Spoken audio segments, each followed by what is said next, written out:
The Dixon Gallery and Gardens is an art museum here in Memphis, Tennessee. We have artwork that travels from all over the world to be shown in our gallery spaces, and the artwork is always changing, so there's always something new to see.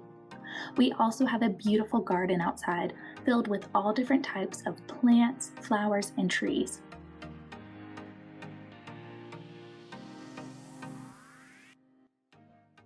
Hi everyone, I'm Kristen. And I'm Danielle. We work for the Dixon Gallery and Gardens, and our job is to teach people about the museum and the gardens outside. Today we're going to create an art project with you inspired by the Dixon. Let's get started.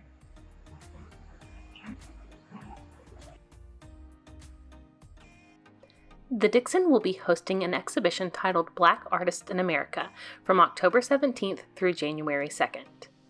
In this exhibition, the Dixon will showcase art made by Black artists from all across the United States, all throughout the 20th century. One of the artists featured in this exhibition was Archibald John Motley Jr. Motley was a Chicago artist who used his work to display the vibrant areas of Chicago that he lived in. Motley lived in the south side of Chicago in a neighborhood called Bronzeville. Bronzeville is most known for its music and nightlife. Motley celebrated Chicago nightlife and the downtown areas of his beloved city.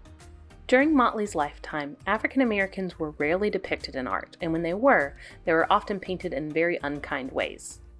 Motley wanted to change all that, and he made beautiful portraits and paintings that depicted African Americans as the main characters. His artwork quickly became very famous and well-loved by a lot of people, including the white art world. Motley loved Chicago, and he lived there his whole life.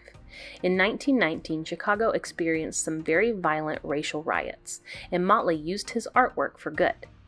He used his artwork to ease the racial tensions and to depict African Americans in a positive light, so that the white viewers of his artwork would change their perception. Memphis is also known for being a very vibrant city with lots of nightlife. Beale Street is our iconic landmark, and people flock to Beale Street from all over to enjoy the music, food, and history of the street. Today, we're going to make a project that celebrates the downtown city atmosphere. For this project, you'll need some different sizes of black paper. We'll be using some construction paper crayons, some scissors, and some glue. We're going to start with our largest piece of black paper, and we're going to start by drawing a city. Notice that I have my black paper going vertically up and down, and I'm going to draw just a few buildings to represent my city. When you're creating your city, you can draw a city that's real, like Memphis, or maybe a city you've been to, or you can create your own, which is what I'm doing today. So imagine that you're designing a city. What kinds of buildings would you want to be in your downtown? Would you want them to be businesses or apartments? What shapes could you use for your buildings? What signs could you add to really catch your visitors' eyes? Think about the colors, the style, the sizes of your buildings, and try to make them all unique so that your city really stands out. I decided that I wanted an ice cream shop in my downtown, so I added an ice cream cone to the top of this building so that everybody would know what it sells. I even decided to add some sprinkles on the door. Next up, I decided that I was going to add a building shaped like a pumpkin because my very favorite holiday is Halloween.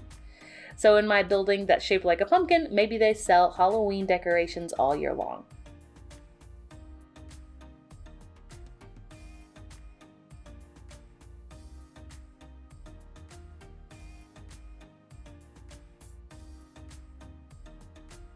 I decided I wanted my last building to be an apartment building so that people would have a place to live. I gave it kind of an interesting shape and made it really tall with lots of apartments. Don't forget, you can design your city however you like. You can add as many buildings as you like and let them serve whatever purpose you want. Get creative. Once you finish decorating the buildings in your city, you might add a sky or a sidewalk below.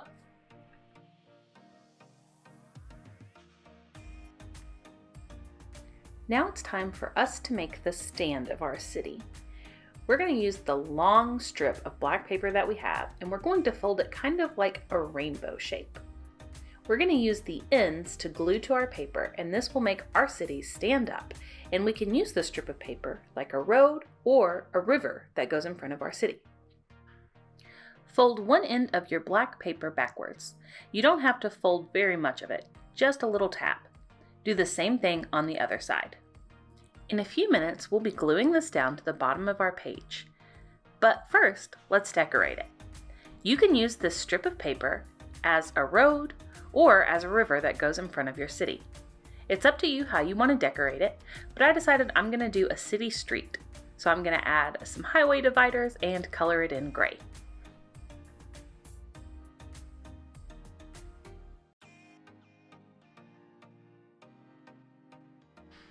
One last step before we glue our piece of paper down is to add some transportation to our city.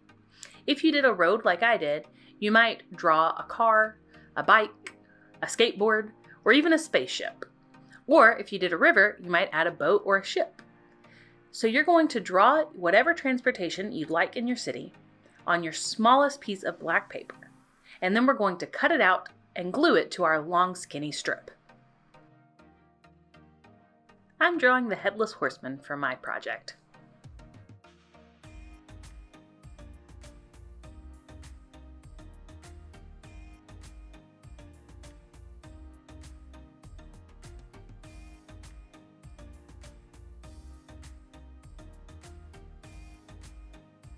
Don't forget to cut out your transportation whenever you're done drawing.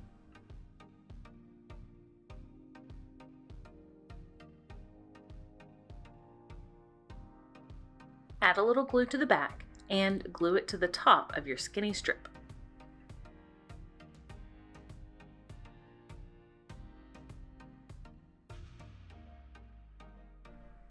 It's finally time to glue our stand onto our project.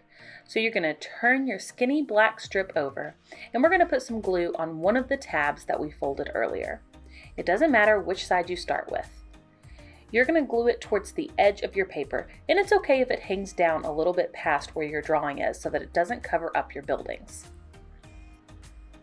Make sure that it's stuck, and you might want to count to 10 just to make sure before you move on to the next step. Now I'm going to add some glue to the other tab.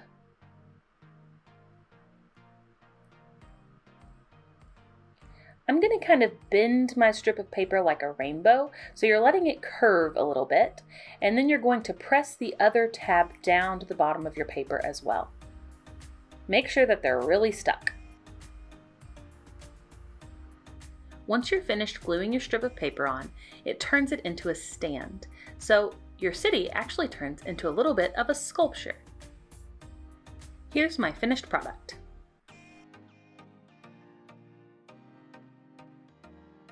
And just in case you need a different idea, here's a city I made inspired by Memphis. I added our bridge and pyramid and decided to do the Mississippi River instead of a street, so I added the riverboat. Thanks so much for watching. I hope you'll visit the Dixon soon, and as always, stay creative!